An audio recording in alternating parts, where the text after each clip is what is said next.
সম্মিলিত সাংস্কৃতিক জোটের কেন্দ্রীয় সাধারণ সম্পাদক খ্যাতনামা আবৃত্তি শিল্পী আহকাম উল্লাহ এবং উপদেষ্টা মণ্ডলীর অন্যতম সদস্য বিশিষ্ট অভিনেত্রী সারা জাকের সমস্বরে বললেন, বাস্তবতার সাথে তাল মিলিয়েই দেশ ও প্রবাসের নতুন প্রজন্মকে বাঙালি চেতনার সাথে ওতপ্রোতভাবে জড়িত করতে হবে। নারীদেরকে আরও বেশি বলিষ্ঠ ভূমিকায় অবতীর্ণ হবার সুযোগ তৈরি করতে হবে।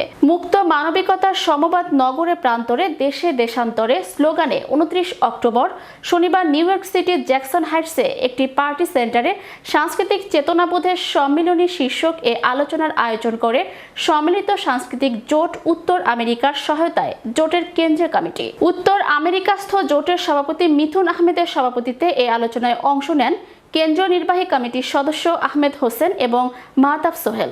আলোচনার সময় উত্তর আমেরিকা জোটের প্রতিষ্ঠা লগ্ন থেকে নিবেদিত কর্মীদের পরিচয় করিয়ে দেওয়া হয়। এর মধ্যে ছিলেন লুৎফুন নাহার লতা, অ্যানি ফেরদৌস, নিনি ওয়াহেদ, সেলিমা আশরাফ, মুজিব বিন হক, সালেক খান, আমাউদ্দৌলা, আশরাফুল হাসান বুলবুল, আবির আলমগীর, ফাইম রেজা নূর প্রমুখ।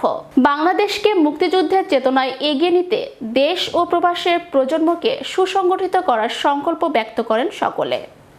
আমরা বাংলার হিন্দু, বাংলার বৌদ্ধ, বাংলার খ্রিস্টান, বাংলার মুসলমান, আদিবাসী, পাহাড়ি এদের বাংলাদেশে না আনতে পারি, তাহলে ওই বাংলাদেশটাতে আমরা থাকতে পারবো না। ওই বাঙালির বাংলাদেশটাকে আনার জন্য আমাদের সবচেয়ে বেশি গুরুত্ব দিতে হবে কাকে? সাম্প্রদায়িক দাঙ্গা, যে কোনো অনাচার, অঘটন সমস্ত কিছুতে প্রথম আক্রমণের শিকার হয় নারী। যেই কারণে হিজাব পরা তনুকে কিন্তু ধর্ষণ করার পরে এমন ভাবে হত্যা করা হয়, মাথার চুল ধরে টেনে ছিঁড়েছিল, চামড়া ছিঁড়ে চলে এসেছিল।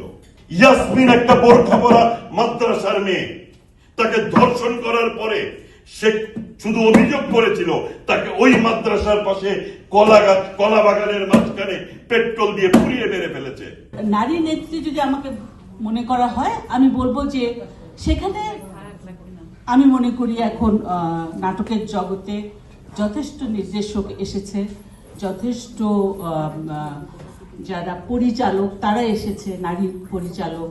তারপরে যেটাকে ওটিটি প্ল্যাটফর্ম বলে, আমি জানি না আপনারা জানেন কিনা এটা ওটিটি প্ল্যাটফর্ম কেন বলে। ওটিটি মানে ওভার দ্য টপ, মানে কোনো বিজ্ঞাপনের উপর দিয়ে যেটা যায়, সাবস্ক্রিপশনের উপর যেটা নির্ভরশীল, কোনো বিজ্ঞাপন দেখতে হয় না। যে ওটিটি প্ল্যাটফর্মে অনেক নারী, শুধু অভিনেত্রী না, যেটা আমার লতা জানবে যে আমার একটা খুব ক্ষোভ ছিল, যে কারণে গ্রুপ থিয়েটার ফেডারেশনের চেয়ারপারসন হয়েছিলাম, যে সংগঠক হিসেবে, নীতি নির্ধারক হিসেবে কেন নারীরা আসবে না।